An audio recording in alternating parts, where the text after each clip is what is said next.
The views and opinions expressed in this podcast do not necessarily reflect the views or positions of Acuma, its board of directors, its management staff, or its members. The podcast discussion presented is conversational in nature and for general information only.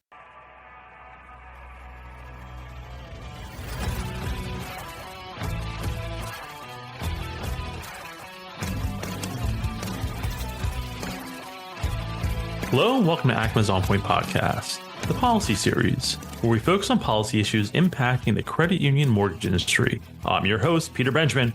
Today's episode is being brought to you by LenderPrice, the most modern and proven product and pricing engine in lending. Whether it's enhancing the pricing experience or efficiently matching home buyers with the ideal loan program, LenderPrice empowers all credit unions to excel and innovate in today's dynamic market. Their cost-effective pricing engine provides modern APIs that deliver seamless integrations, full product and rate support, custom workflows, and it's simple and easy to use for loan originators. LenderPrice is proud to sponsor the Acuma On Point podcast policy series, where discussions on the policy issues impacting credit union mortgage lenders take center stage.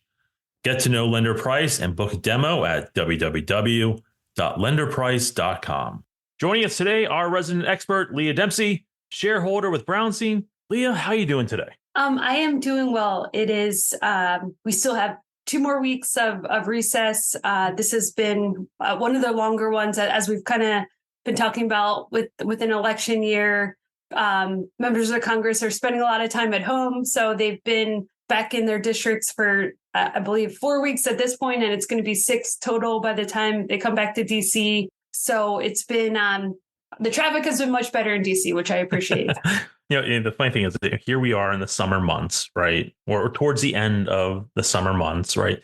Yes, you mentioned, towards the end of the summer recess, schools are starting to go back in session, but it's an election year, right? So things are pretty hot and heavy in DC. Things are firing all cylinders. At Brownstein, you guys have been updating us a lot lately. I know that you've been busy. Zach's been busy. I see the updates, a lot. So I know that we have a lot of things we want to talk about. So let's kind of go down the list.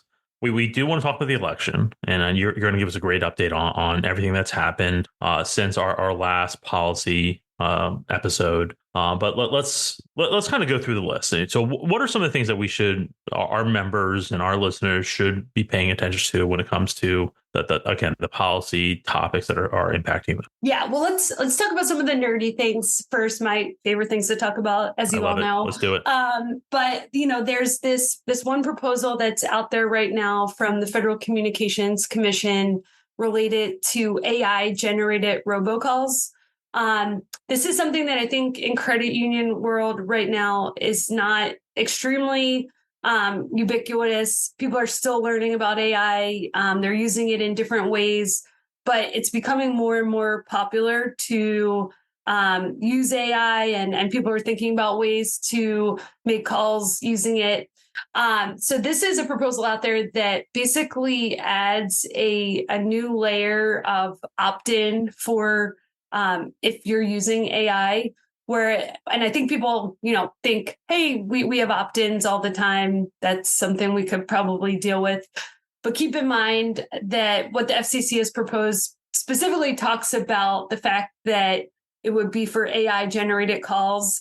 And many consumers, just like all of us, are still learning about what AI is. There's, I think, a little bit of uncertainty when it gets talked about, and the regulation around it and the legislation around it, as we've talked about many times, is not totally clear for everyone right now. So our concern when we look at this proposal is that if someone has to opt in to say, hey, you can use AI to call me for a robocall, which is sort of a prerogative term in itself that people don't really like the use of that word, they're going to say no. I don't want those calls. I don't want machine voices calling me and talking to me about things, even though they very well may actually really want that call. It may be a reminder about their mortgage payment. It may be information that they need in terms of a debt that's owed to make sure it's paid on time. all of those things that we've talked about with the TCPA before.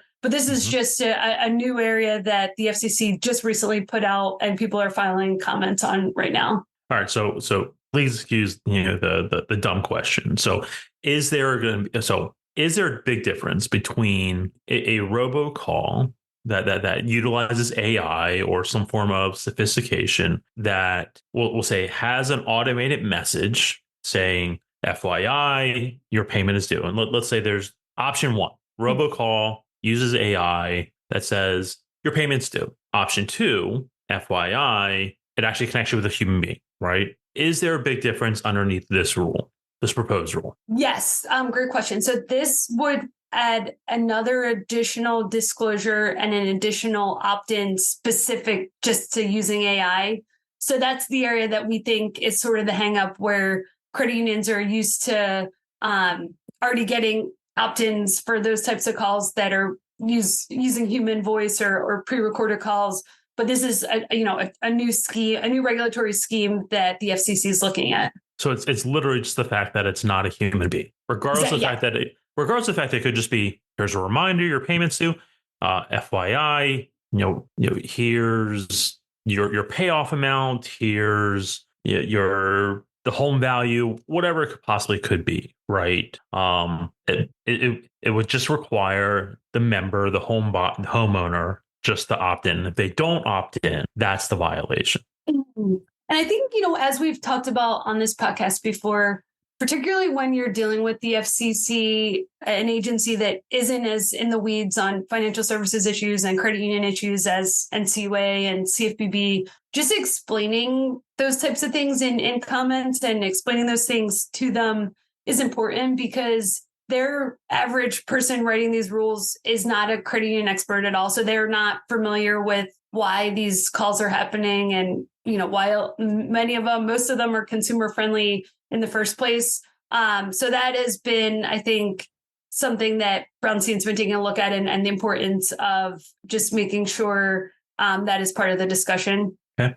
Now, based off the feedback that you're hearing from, the NCUA or other, credit union trades, is the big concern collection practices, collection activities, or general servicing activities? I can't imagine it being, it obviously wouldn't impact originations, but it's more that collection practice that, in my mind, that seems to be the biggest thing that would be impacted, right? I think so. And the one thing that I would just give as a caveat is AI is so new and our use of it in credit union world is so new.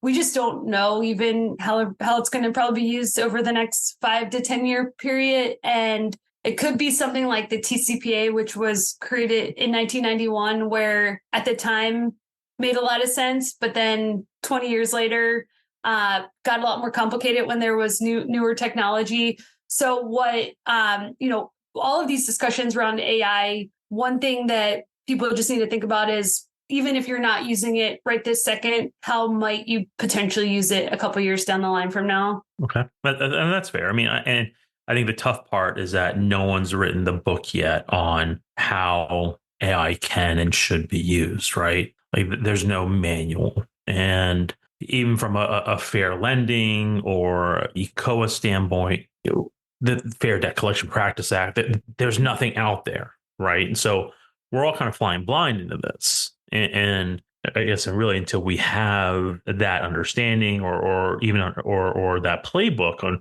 how we can leverage AI, it's really whoever writes this rule first is the one we have to follow, right? Mm-hmm. I know you and Zach have mentioned in the past that the CFPB has kind of started that process, right? Started looking at writing some rules or some proposed rules about AI. Have they had any success or where are they with that? They've done so far a blog post. They've provided a little bit of guidance. We're actually hearing that they're going to be putting out something in the next few weeks related to fair housing and ECOA issues. So I do think we're going to potentially see something coming out of the CFPB sooner rather than later on this. Another, further complicating this already complicated issue is this Chevron decision that has put some guardrails around how far agencies can go if Congress has not already spoken on the issue. Whether that would prompt someone, if there were guidance that industry didn't like, if that would prompt someone to challenge that and challenge the agency's ability to put out that guidance. We would have to see what it looks like to have that discussion. But right now, as agencies think about these things, there's also that new Loper decision that they must be thinking about as well. That's interesting, right? I mean, obviously, you're the lawyer in the room, right? Most of the times when they write policy or write regulations, right, they write it in a manner that has gray area, right? That's almost up for interpretation. Are you going to see that do you think that they're going to start writing rules and regulations that are a little bit more black and white? I think this particular director at the CFPB is not going to pull back any of his punches. I don't think he's going to change his philosophy on things because of Loper. I think what it will change is how strong industry feels like their case may be to push back on things that they may not like. So if they go really far on something related to the Equal Credit Opportunity Act or something that industry truly doesn't think Congress ever gave them the authority to do, it just is another tool in the tool shelf to push back on any kind of agency overreach. I know I'm going off track and away from the predefined list that we agreed to. But I this question kind of just popped up, and I'm shocked I've never asked this to you or Zach. But obviously, you had Chevron was 1984, right? Something like that, and then obviously just this past July, the Supreme Court just kind of went back on that decision with Chevron. Is there any way that this could get overruled again, basically? Once the Supreme Court speaks, it's kind of the law of the land, and someone could attack agency rulemaking authority in a different manner. There's also this case, West Virginia versus EPA, that talks about the major questions doctrine, which is kind of a similar theory in that this doctrine basically says that agencies cannot make up new rules of economic and political significance. So they sort of got pulled back at EPA for going beyond what Congress had told them to do. This has been used in some of the recent litigation against the CFPB as well. So while I don't know that, I think Loper is kind of the law of the land now on the Chevron issue, there's different ways that you can kind of chip away at these questions in various forms. So we may see, again, the Supreme Court take up a similar issue in a different case with a different outcome in the future. Okay. All right, let's get back on track. So what's happening over at our friends with the CFPB? The CFPB remains busy. They put out their rulemaking agenda. We saw that the issue that I think this audience is probably following most closely, the one related to junk fees in the housing market. That proposal is supposedly coming out in late fall, early winter, so it could be out in November, December, which we'll see. We saw the RFI on that, but a lot of times once they put out the proposal, they sort of hone in on different things or have some new ideas post RFI. So it's certainly something we're going to want to take a look at and see if they've changed their thought process on any of the fees that they talked about there that we've been talking about for many months. So that's, I think, going to be a big issue. They're also just continuing to stay busy in things like filing amicus briefs and in enforcement activity. There was a recent amicus brief in class action litigation in a case called Salam versus Nation Star Mortgage LLC, where they talked about some fees related to sending out payoff statements and whether those were junk fees. In that case, they were contractually agreed upon, and in the contract, there was a notice and cure provision, which The defendants argued they should have been given an opportunity to cure and, return those fees if they were in violation of the law. But the CFPB in their brief and then the plaintiff's brief argues that under the Fair Debt Collection Practices Act, that's a different statutory protection that limits the ability to charge those, and that the notice and cure provision is not relevant there.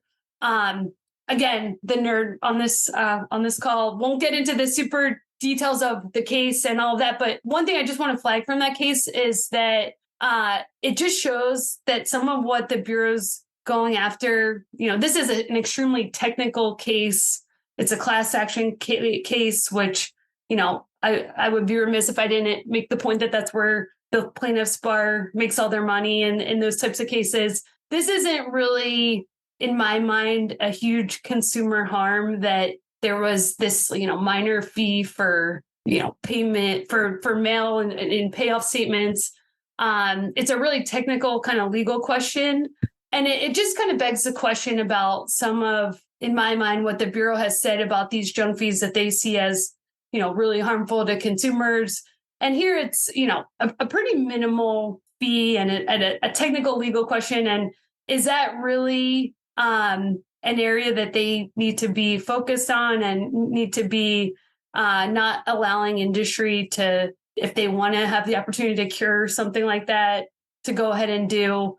It's just a question that's out there, but I think it's something that Acumen members and others should be following these cases, because that's where you could see some litigation or you could see some challenges popping up related to junk fees. All right. I mean, you and I talked about that. When you brought that to my attention, you and I kind of exchanged some emails on that one. The Nation Star amicus brief. And it's I was fascinated by it because obviously I wasn't following it, but it's more so that was, I don't want to say a standard practice, but a common practice that happened, in the mortgage industry, and not saying that it was meant to be predatory. And I guess credit unions, community banks, non-bank mortgage lenders, IMBs, it's something that happens common enough that they're probably just thinking, well, this is just, just non-interest income that we just do. And, it's a fee for service that we do. And it's a task that one of our servicers does that's out of the ordinary, and it takes some time for us to produce. And if I put my credit union hat on, some of our credit union systems are archaic, and it might actually require some manual calculations, and it takes time. We're going to charge a fee for this. There's an understandable reason why a fee is charged for this, right? So I'm fascinated by it because I'm hoping credit unions pay attention to it, because if you're doing it, quickly pull back, right?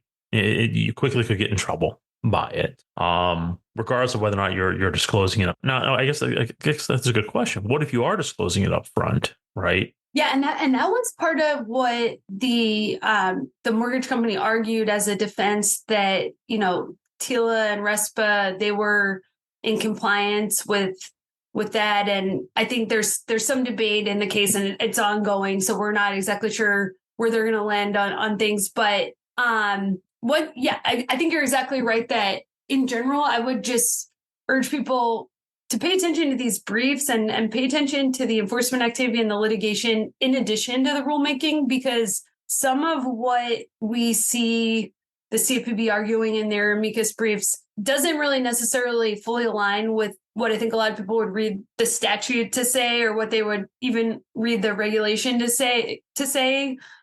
We've seen this happen in some other areas as well in recent briefs. So, Acumen does an amazing job keeping members up to date on these things, and I think we'll need to continue to do that because it's continuing developed. Okay, appreciate that.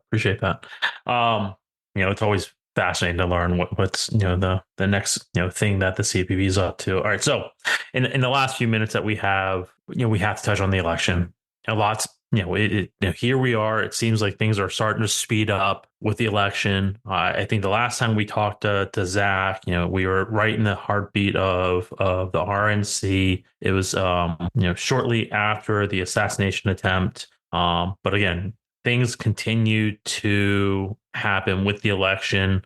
So if you could kind of fill us in on everything that's happened since the last policy episode, if you could, but also I think we have a general sense on each side's stance on housing, right? Yeah. Well, no, I mean, a lot has happened in the last few weeks. I was at the RNC and Zach was just at the DNC last week. So we probably both have some stories we could tell for both of those events. Zach and I are still talking to each other. Or PG and PG stories. Yeah, course, yeah, exactly. Right? Yeah.